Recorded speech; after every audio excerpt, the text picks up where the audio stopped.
Hi, welcome back to my channel. Today we're going to be talking about my top 5 fantasy picks when it comes to books so far.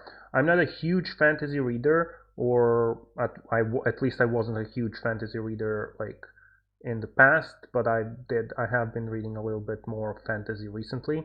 And I'm going to keep reading some more probably in the future. So, today I decided to talk about some of my favorites so far.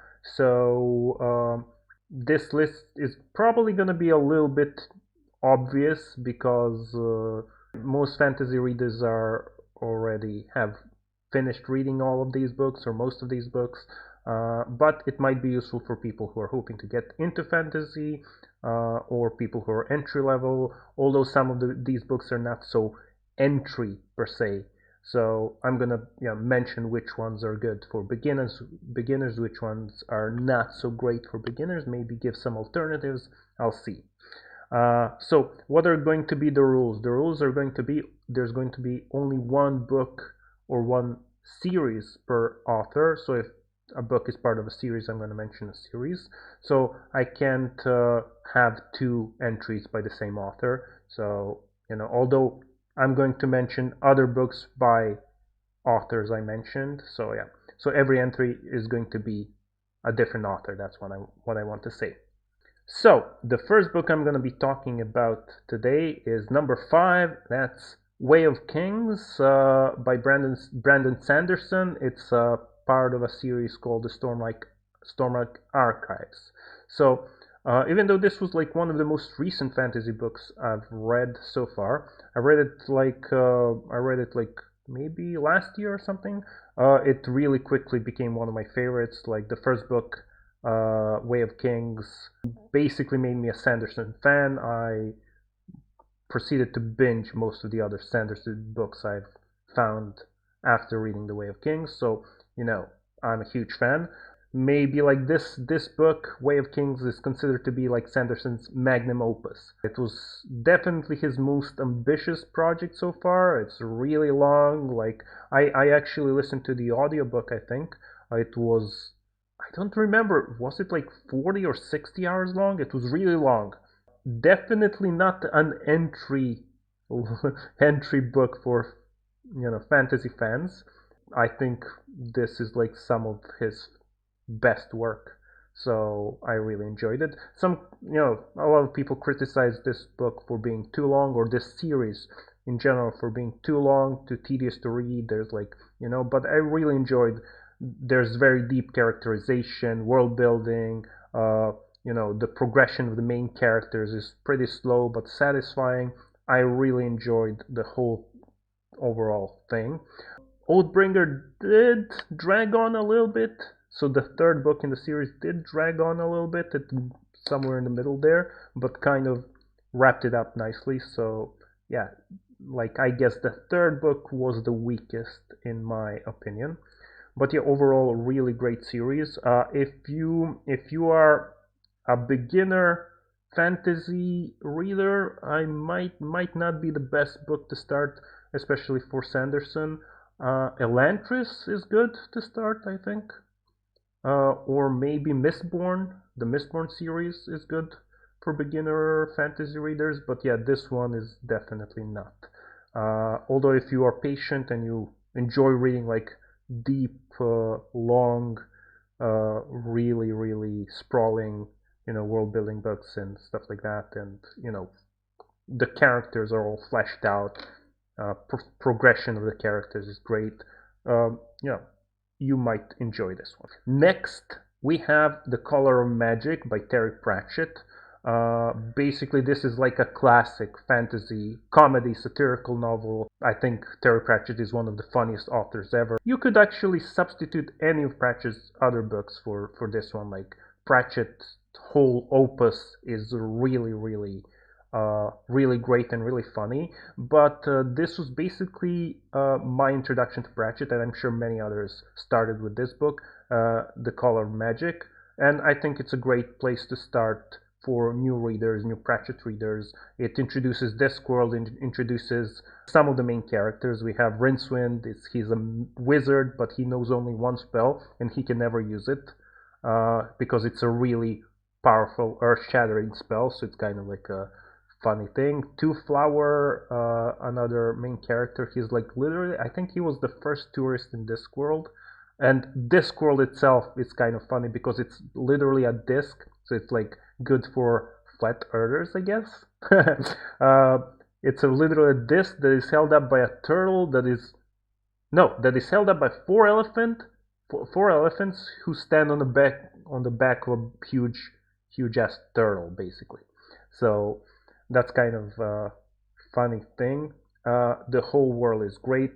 The humor is like really hilarious. So if you liked Hitchhiker's Guide to the Galaxy, if you liked any of that type of novels, and you always wanted to read a fantasy version of Hitchhiker's Guide to the Galaxy, I guess this is the closest thing to it, and even it might even surpass your expectations. So awesome book. Really good for also fantasy beginners because it's also comedy, so it's kind of fun to read. Number three. So we have number three. We have the Witcher books. Specifically for me, The Last Wish and The Sword of Destiny. I kind of cheated and put two books here. Are by Andrei Sapkowski. It's basically a short story collection, or two short story collections about The Witcher, and those were, I think, the first ones published when it comes to The Witcher, and I really loved those ones. I think those ones the most.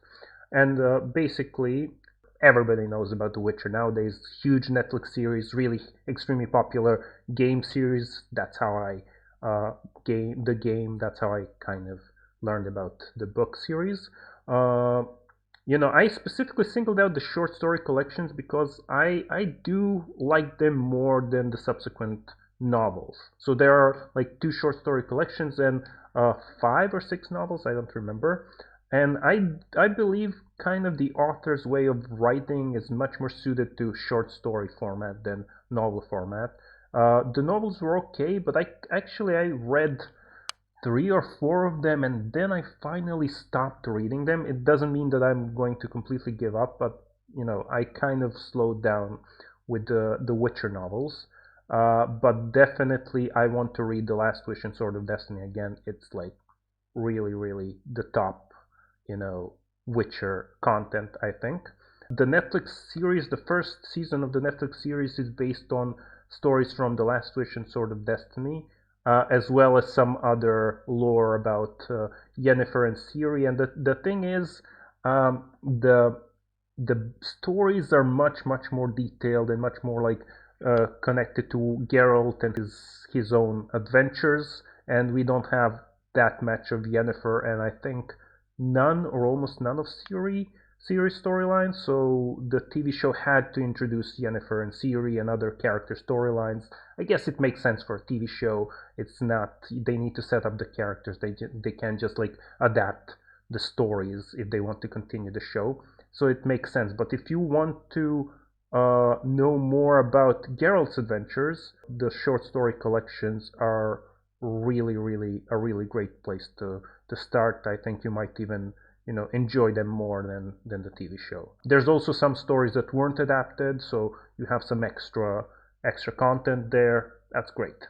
So yeah, definitely Witcher story collections are some of my favorite fantasy out there. Next up, of course, A Game of Thrones, or from the Song of Ice and Fire series by George R.R. Martin. Another one, there's not much to say about it. It's basically a global phenomenon. Everybody has heard it, unless you've been living under a rock. I'm sure you've heard or watched the TV show. So basically, it kind of soared in popularity, fizzled out at the last season, because the books haven't been finished. So the TV show writers didn't really know, how to end it, and it showed. Everybody hated the last season, basically, and kind of forgot about it. But even if you've seen the TV show, or even if you heard about the TV show, I would still recommend reading the books.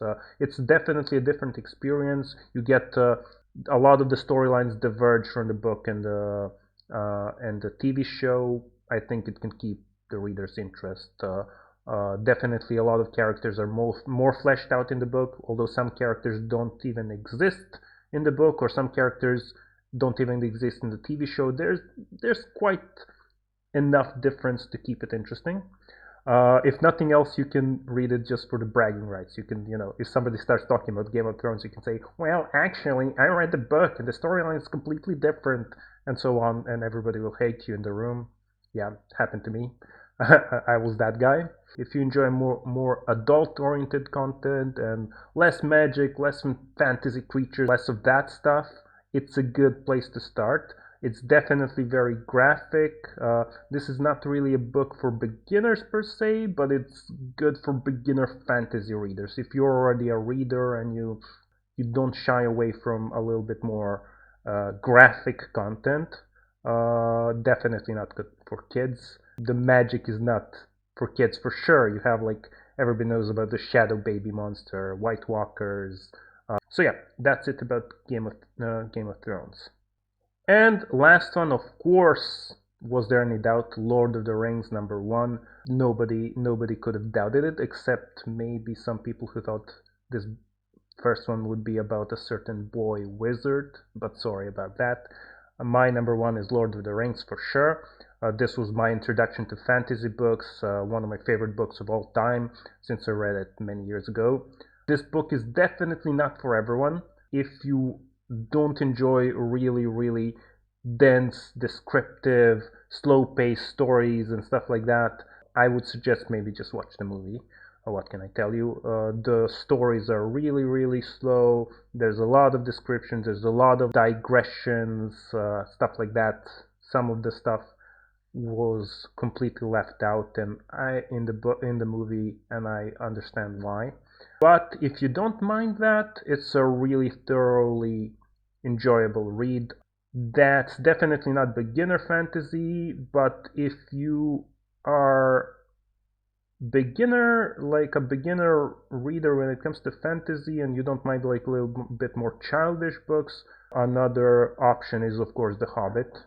You can check out The Hobbit. That's more lighthearted, more faster paced. The story is like more condensed.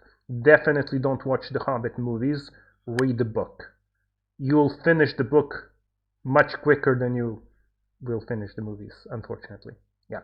Anyway, that's it for Lord of the Rings. That's my list, my short list, my 5 favorite fantasy books. So if your favorite fantasy books were not on the list, please tell me in the comments below. Maybe I'll find some new favorites this way. I don't know. I also plan to make another video about some books that haven't made it on this list and why I haven't included them and why maybe you should still read them. And of course some books that I haven't read yet, so that's why I haven't included them. So I will mention those as well. But yeah, that's it when it comes to this video. Thank you guys for watching. If you absolutely hated this video, if you can't stand the sound of my voice, make sure to hit that dislike button and never subscribe to this channel. And yeah, have a great day, and I'll see you guys next time. Bye bye.